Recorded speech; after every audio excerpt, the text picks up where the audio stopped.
approval of a memorandum of understanding for cooperating agency status on the VLM Sagegrass Resource Management Plan.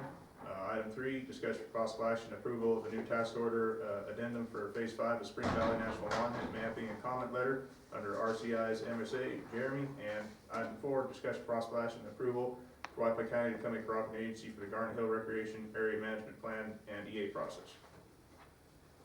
So, thanks for opening that up. I was just confused about it because he touched on it. I'm not real up to date on how much land they want. When they first came to me last year and asked for a monument, in my mind, I was thinking of a plaque or something, some small momentum to put out there in Spring Valley justifying their land or whatever. But as we've gone through different meetings, and some of the comments were, they're asking for about 20,000 acres. 25. Whatever, it's over 20,000, and I would have a major concern about that, because it would involve our hunters, our land, our ranchers, everybody. When they came to me and I thought, well, that's okay, because it's just a monument, right? Well, wrong. It's like 20,000 plus acres of land, and I would certainly be,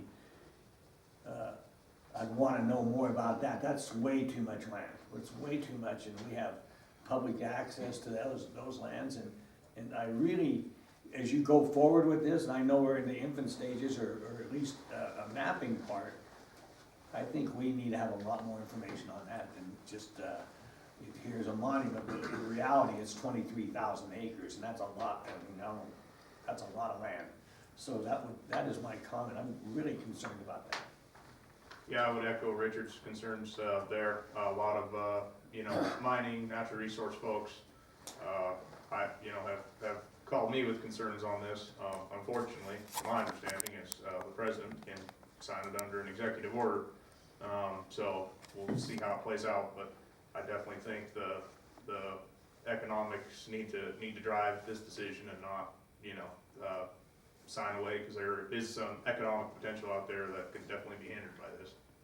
Yeah, and that's why the task order, because the maps weren't very clear and very specific, and I, like you, Travis, had received some concerns, and also with the transmission line coming from Utah, that energy corridor hasn't been truly identified yet as where they're gonna go. So Jeremy, you go ahead and take it from there.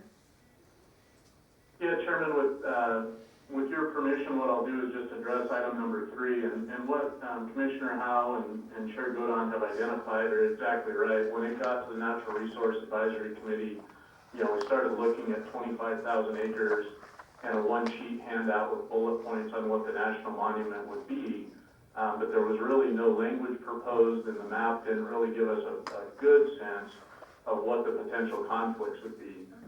Just to give you all a sense, essentially the proposal runs from about the south end of the Cleveland Ranch all the way down across Highway 50 to Osceola. And so what we began developing, and what we do on any kind of land planning process, is develop a good set of maps so we know exactly where that location is, and also what potential conflicts there are. So we have one map that just shows the general orientation of the proposed monument, and to be transparent, Monty Sanford has provided shape files for us, so that's good. We have, as good as their proposal is at this point, and it's early on, we have the mapping that they're proposing. And then we have a second map that overlays grazing allotments, mine claims, existing energy infrastructure, Spring Valley wind, points of diversion from DWR. And so I think that paints the picture of where we're potentially going to have some conflicts, and we would have been discussing this at the Natural Resource Advisory Committee had they had a meeting in December. And so, again, I think the way the schedule lays out for the Commission in January, you'll actually be meeting ahead of the Resource Advisory Committee. But if we want more of an informational update, I'm happy to provide that, and then we'll continue to work with the Resource Advisory Committee to develop a letter and initial inputs. As Chair Godon indicated, certainly the President could sign an executive order and develop a national monument. It could also go through Congress.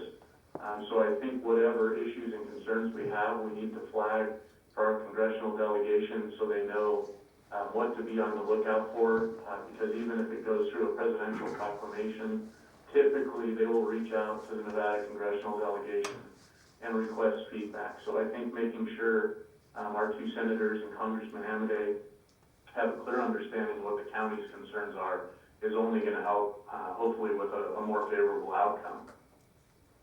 And again, as far as the task order, if we want to get into specifics, I think in our master service agreement, we talk about any task requiring more than $500 or $1,000, I can't remember which, requires a separate task order. And so essentially this is just a more in-depth process than we initially thought.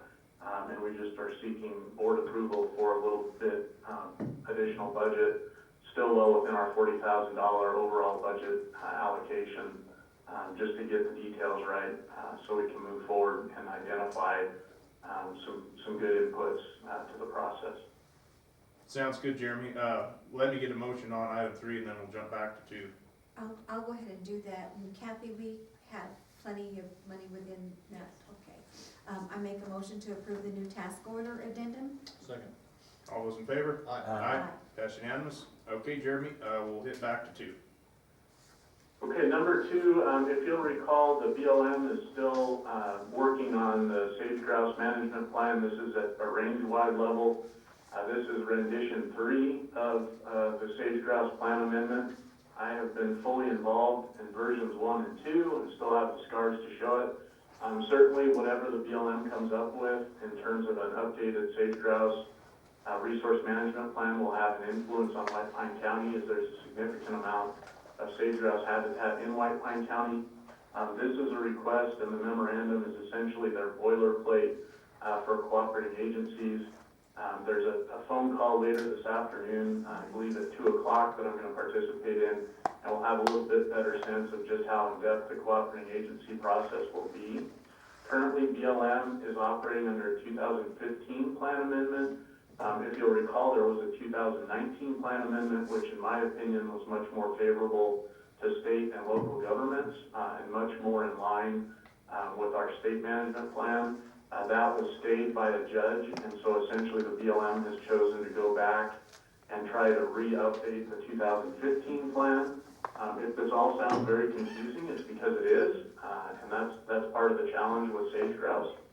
The one positive thing I will report is that BLM recently did plan maintenance, which updated their mapping to adopt the state's mapping.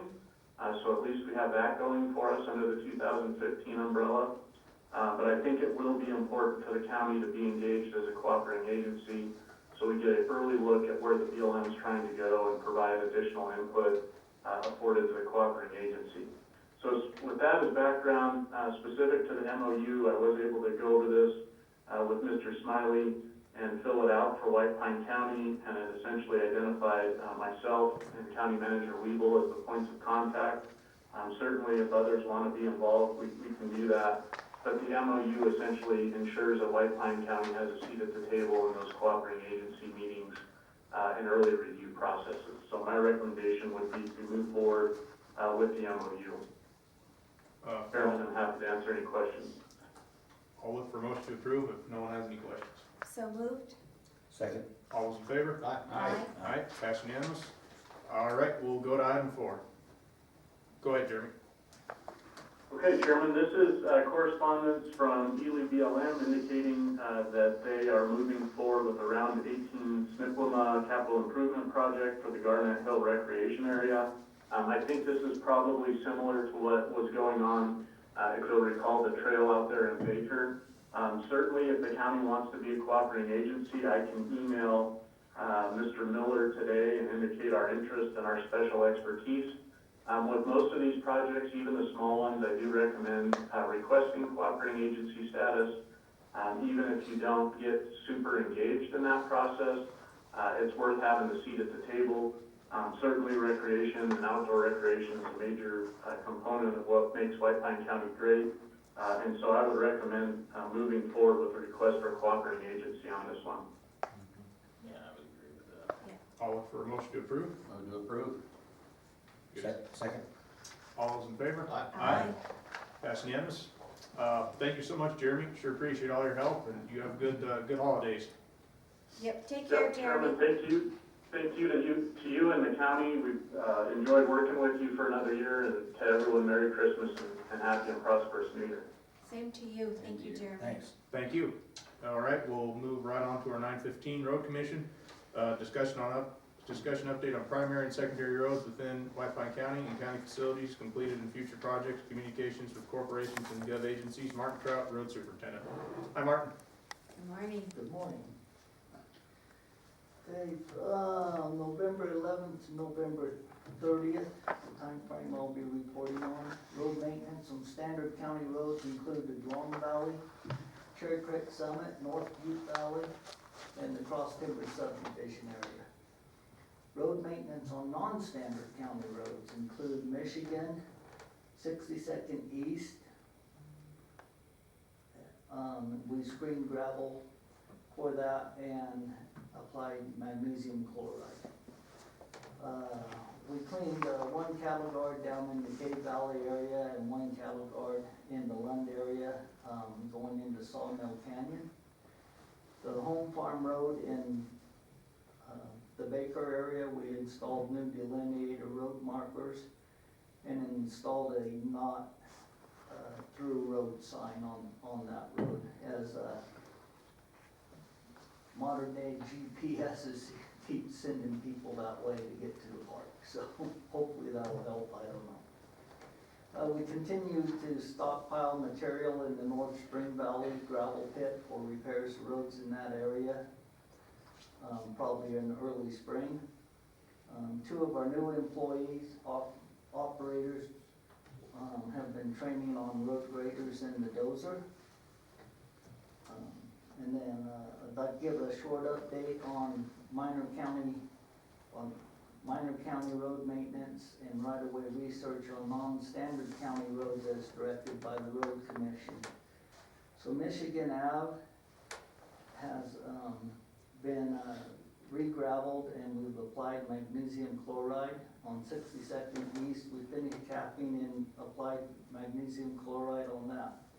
Basin Engineering has identified public road and utility easements on Gapview Trail, South 100th Street, 24th Street Extension, and Cliff Roads Lane, and Country Roads, and 3008 South Street and Horton Avenue to date. And those are the ones that were previously identified and directed to do first. So as of this time, we're not asking them to look at any other roads. We've used up the money that we allocated for that, and we'll more than likely be rebudgeting to do some more of that in the next fiscal year. So that's where we're at on that at the time. We're currently working on identifying surplus equipment for disposal of county road department equipment. Target date, February, right in there. And then the city of Ely owes White Pine County 117 hours under the county city assistance agreement, which is an addition of a 6-hour increase from the last report. Any questions? I have a quick comment. I understand that there's some vehicles that have issues with having clean title. I had heard. Well, that could be a possibility. As far as road department equipment at this point in time, I don't know the answer to that. Oh, I'm sorry, Martin, I thought that it would include some of the stuff that's sitting out back. And it does. So there is some things sitting down off our hill out back that a few of them are tied up in impound from the DA's office. And I believe that there was an issue with titles on on some of those possibly. As far as road department equipment,